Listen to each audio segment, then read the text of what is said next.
ও ভাই খেজুর পাতার নৌকা বানিয়ে দেখ চলে যায় ভাসিয়ে, ওপারে আছে চাঁদের বাগান, বটবৃক্ষের ছায়া, সে বটতলে জেগে আছে ধূমপানের রাক্ষসী আধার মায়া।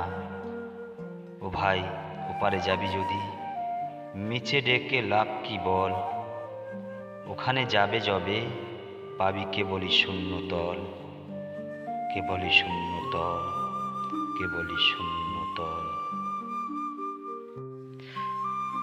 প্রিয় বন্ধু, এই কাজলা দিদি কবিতায় কবি নজরুল ইসলাম এখানে মানুষের মানসিক এবং নৈতিক অবক্ষয়ের প্রতীক হিসেবে ধূমপানকে রাক্ষসী আঁধারের সঙ্গে তুলনা করেছেন। ধূমপানের মাধ্যমে যে আঁধার বা ধ্বংসাত্মক শক্তি মানুষের জীবনে প্রবেশ করে, সেই মায়ার সম্পর্কে সতর্ক করেছিলেন তিনি।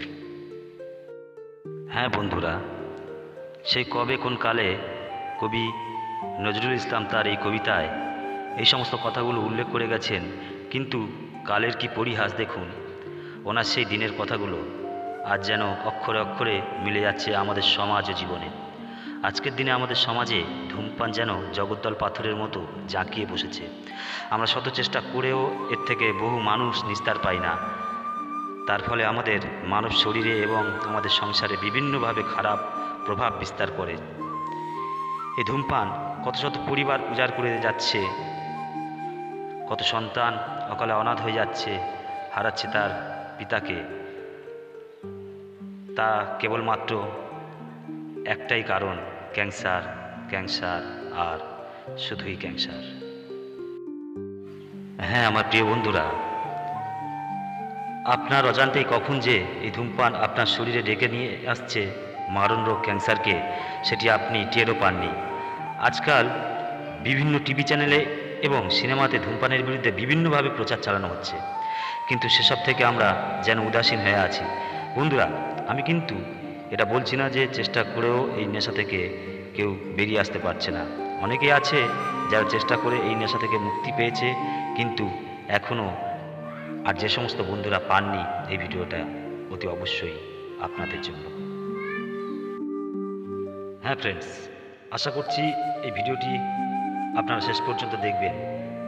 যদি এই ভিডিওটি আজকের আপনারা শেষ পর্যন্ত দেখেন, তাহলে হতে পারে এই ভিডিওই আপনার জীবনের রং পাল্টে দিতে পারে। আজকের আলোচনা করব আপনি কিভাবে ঘরোয়া উপায়ে বা ঘরোয়া খাবার বা ভেষজ উপাদানের মাধ্যমে ধূমপান থেকে চিরতরে পরিত্রাণ পাবেন এবং আপনার ফুসফুস ও শরীরকে কিভাবে রক্ষা করবেন। তো আমি রয়েছি ডিএম এবং আপনারা দেখছেন আপনাদের প্রিয় চ্যানেল ডোমেস্টিক ডক্টর।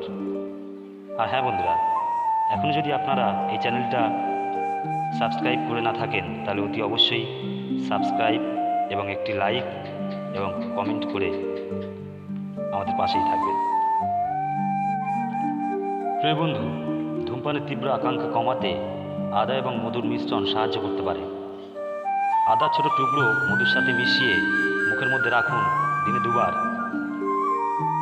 তাহলে দেখুন ম্যাজিকের মতো কাজ করবে। আপনার এই ধূমপানের প্রতি আকৃষ্ট একেবারে কমে যাবে। ধূমপান করার ইচ্ছা হলে প্রচুর জল পান করুন।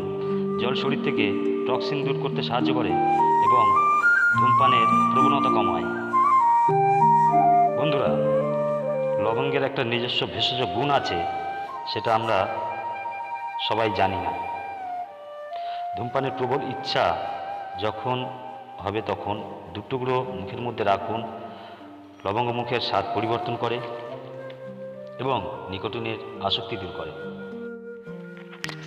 ধূমপানের তীব্র ইচ্ছা কমাতে দারুচিনির চা বিশেষভাবে সহায়ক হতে পারে। এটি শ্বাস প্রশ্বাসের সমস্যা কমায় এবং ফুসফুসের কার্যকারিতা বাড়ায়।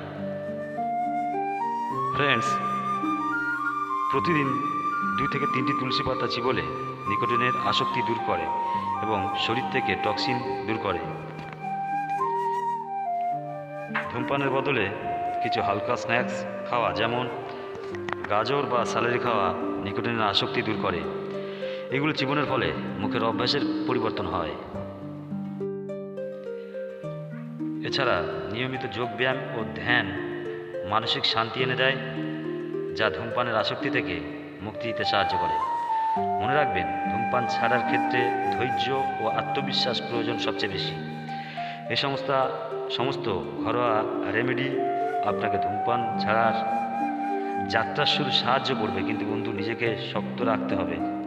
মনে রাখবেন, রাতের পরেই কিন্তু আবির্ভাব হয় নতুন সকালের। তাই আশা রাখছি আপনার জীবনের খুবই শীঘ্রই সেই সুন্দর সকাল আসবে। এই বলে আজকের ভিডিওটি শেষ করছি। ধন্যবাদ। আর কমেন্টে যদি কিছু বলার থাকে অবশ্যই লিখবেন, এবং আরও কী নিয়ে আপনারা ভিডিও চান সে বিষয়ে জানাবেন। সবাই ভালো থাকবেন। ধন্যবাদ আরেকবার।